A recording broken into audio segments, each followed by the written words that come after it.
What's going on, everyone? Tosh coming at you guys with another video. This one's gonna be a little bit different. This one's gonna be kind of a little more relaxed. We're not gonna be doing too much editing or anything like that. No crazy B-roll or anything like that. It's just gonna be an informational / open conversation about tech topics, top news within the tech industry. But this one in particular, I'm gonna be going over a few things that was just announced today by Apple.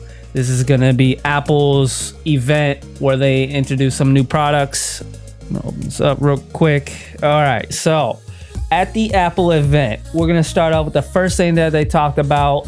Now, there is a new colorway that is coming out for the iPhone Pro 13, but it is called the Alpine Green colorway, and I'll put an overlay for you guys of it. Looks pretty dope for a green colorway. Green seems to be the colorway. Samsung just released their S22 series. They have a green colorway for their S22 series as well. The new update that they're going to be coming out with on their affordable iPhones. So pretty much what they did with the affordable iPhone, it's pretty much an iPhone 8. The upgrade that they're doing with that is they are adding the A15 Bionic chip into that. So you are getting a really powerful affordable phone for a fraction of the price of like the Max and like the Pro versions. The Apple chipset, I will say Apple is killing it with their chipset. Obviously, because everything's in-house and they can optimize everything specifically for the iPhone, unlike Samsung that's operating with the Exynos chips and the Snapdragon chips. So the two different chipsets. And then the optimization for everything from the software to the hardware isn't gonna be as optimal as like iPhone, where they control everything on the internal side and software side. So having that A15 Bionic chip in the affordable phone will allow your phone to pretty much do anything that you can fathom a phone to do. Gaming, whatever type of editing stuff you do on your phone. Granted, you're getting a phone that doesn't have the big screen, and a lot of that stuff is not gonna be as pleasant as it would be on like the Max or the Pro edition. So you are getting a lackluster product as far as aesthetics, but you are getting a great chipset within that. So that's a plus for you affordable A15 SE iPhone users. Next thing that they talked about on their event that they went into was the new iPad Air. So with the new iPad Air, they added the M1 chip. So you are gonna get great improvement with the iPad Air. I mean, there's really nothing to knock about the M1 chip. The M1 chip will do everything and anything you can think of with a portable device such as a phone or a tablet. Like I said, there's nothing out there that this can't tackle. So it's, like I said, it's getting to a point where these chips, the performance is amazing and it keeps improving, especially with Apple, Samsung, the same thing. But there's nothing out there to utilize a lot of this stuff. Maybe about 5-10 years ago, every update of a phone and the internals was much needed. Opening up apps were slow.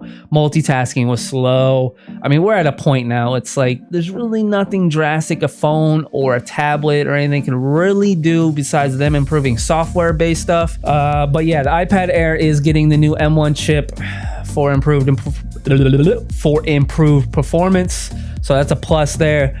I haven't had an iPad since I think like the first or second iPad that ever came out. Anyways, M1 chip in the iPad Air, great improvements. M1 chip, I hear nothing but good things about it. They also implemented a new colorway with the iPad Air. So obviously they got like 4 or 5 different colorways.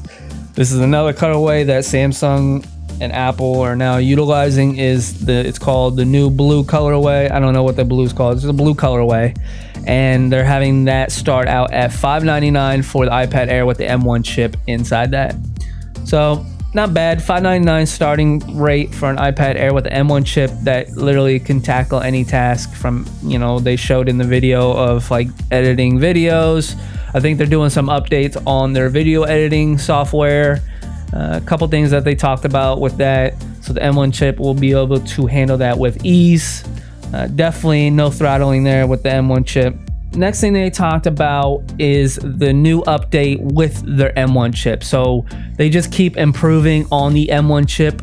So like I said, I'm not crazy familiar with Apple, but they have the M1 chip Max or M1 Max. And then the newest of the new is the M1 Ultra. Now, from the video, it literally looks like when they talk about it, there's a new way that they are able to pretty much stack it from I don't know the science of it, but they pretty much looks like it has two M1 Max chips combined. So they pretty much, it looks like they SLI'd two M1 chips to make, or not two M1 Max chips to make an M1 Ultra. So if you want to watch the video, I'll have a link down below to the whole event, but touching points, they touched on the Ultra, M1 Ultra chip is 80% faster in performance than a Mac Pro. So the Mac Pro was supposed to be their top tier performance PC. 80% faster, that's a dramatic increase. 80% is no chump as far as performance increase. So that's pretty crazy. Like I said, 80% on top of what the M1 Max was already able to do is honestly mind-boggling in my opinion, because Apple's always been known for their software working great with like editors and creators and anything that has to do with like layers, and it takes a lot of CPU power to run this software. Apple has been the top as far as what you should get when doing that type of stuff. So with this M1 Max and the M1 Ultra chipset, dude, it just breezes through. I haven't personally used it, but watching the videos and hearing what people talk about, that the performance that these things output is insanity. Now what they're going to be using with that chip is what they call it's called the Studio setup. So you can get the M1 Max edition or you can get the M1 Ultra edition. Obviously, each one you pick will handle anything and everything. There's a lot of technical things we can get into with the difference of the M1 Max and M1 Ultra. I'm not going to get into that. It's a little too nerdy. Like I said, there's nothing these things can't handle. If you're a numbers guy, watch their actual video and they go into like charts and stuff like that.